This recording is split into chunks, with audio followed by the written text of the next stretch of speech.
Can you trust God when the thing you really want most never happens? It says in the book of James, chapter 4, verse 15, for that ye ought to say, if the Lord will, we shall live and do this or that.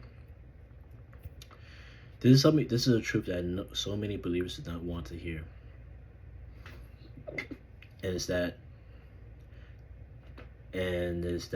well, excuse me, I had a brain for it.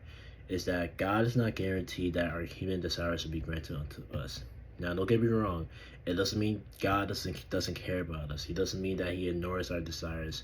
But what God really wants is for us to surrender those desires into Him, and trust God's plan for our lives, and trust His will for our lives, because God's will for our lives is completely different from each every one of us. But the goodness is what God promises us is that He gives us strength in weakness, peace amid challenges. He's always with us, and will never leave us. And He promises us eternal life. The list of promises that God has for us goes on, and they're great. And if you don't believe what I'm saying, look at Jesus, for example. Jesus wanted a cup removed from Him, but guess what? God didn't remove it. Jesus said, nevertheless, not my will, but your will be done.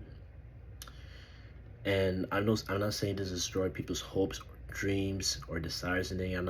I am not advocating to suppress your desires. No, do not do that. Please don't.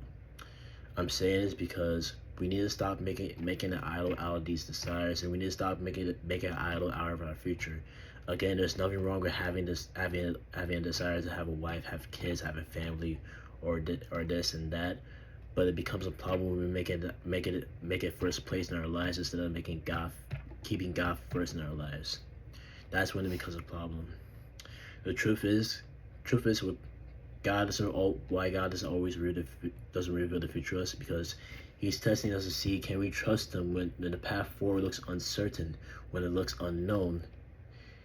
He's testing us to see that is He enough for us, even when we don't get what we want out of this life, even when our desires aren't granted unto us. What matters is that God's enough for us, even when we don't get what we want. That's the point I'm trying to make. If you guys saw me in this video, don't forget to like, follow, and leave any comments if you have questions or concerns. Until then, don't be religious. Follow Christ.